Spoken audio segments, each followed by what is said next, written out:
And gentlemen, we're going to focus for a bit now on foreign policy. Senator Rubio, you like to take a shot at Mr. Trump on the campaign trail, saying that negotiating a hotel deal in a foreign country is not foreign policy. The other day, you even compared him to Kim Jong-un, the North Korean leader, as lunatics trying to get a hold of nuclear weapons. Please tell Mr. Trump why he's unprepared to be commander-in-chief. Well, first of all, I think as we've seen throughout this campaign, Donald has not shown a seriousness about the issues of foreign policy. He just simply hasn't. Whether it was the structure of our military, even today he was asked a question about the issue of commanders not following his lead on killing the family of terrorists. And his answer basically was, if I tell them to do it, they're going to do it. Now, that's just not true. Foreign policy is not only consequential, I think much of our future now depends on it. You know, I see a lot of young people at my events around the country. I feel great when they come.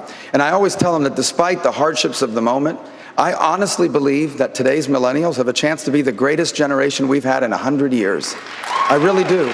Because the world today has hundreds of millions of people that can afford to be their clients, their customers, their partners, people they collaborate with.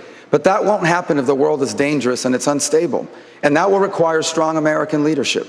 The next president of the United States is going to have 8 years of a mess of a foreign policy to clean up. That's why it can't be Hillary Clinton. And quite frankly, that's why it can't be someone who simply has not shown the intellectual curiosity or the interest in learning about these very complicated issues. And Donald simply hasn't. Mr. Trump, your response. Well, let me just say this. I've gotten to know Marco over a period of time. Believe me, he is not a leader. Believe me.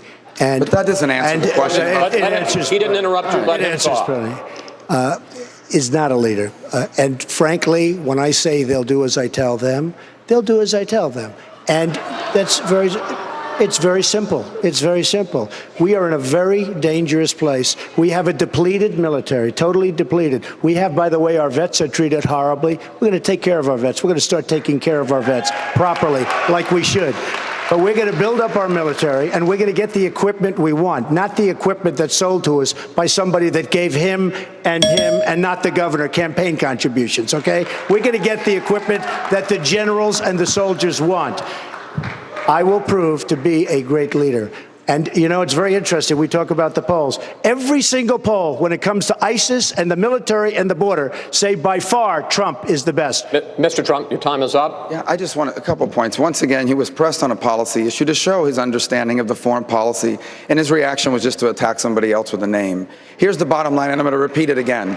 The world today is as complicated and as complex as it has been certainly in the lifetime of anybody here today. You indeed do have a lunatic in North Korea with nuclear weapons. You indeed do have the Chinese government taking over the most important shipping lane in the world. And Vladimir Putin, who you've expressed admiration for, Wrong. Donald, well, you've expressed admiration. Wrong. For someone you see as a strong leader. Wrong. Is now dividing Europe up. He said very good things about me, and I said that's wonderful. I'm going to finish my statement here. Yeah, and he's also sowing instability in the Middle East. You have Iran is going to get $100 billion of sanctions relief. You have radical jihadists spreading all over the world.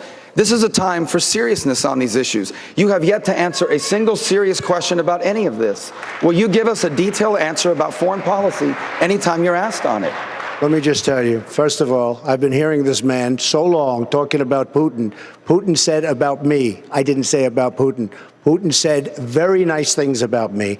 And I say very nicely, wouldn't it be nice if actually we could get along with Russia, we could get along with foreign countries, instead of spending trillions and trillions of dollars? You're talking about Flint, Michigan. You're talking about places. We need to rebuild the infrastructure of our country. Wouldn't it be nice if we got along with the world and maybe Russia could help us in our quest to get rid of ISIS, et cetera, et cetera? Gentlemen, you both have had a chance to talk. You both have had a chance to talk a couple of times.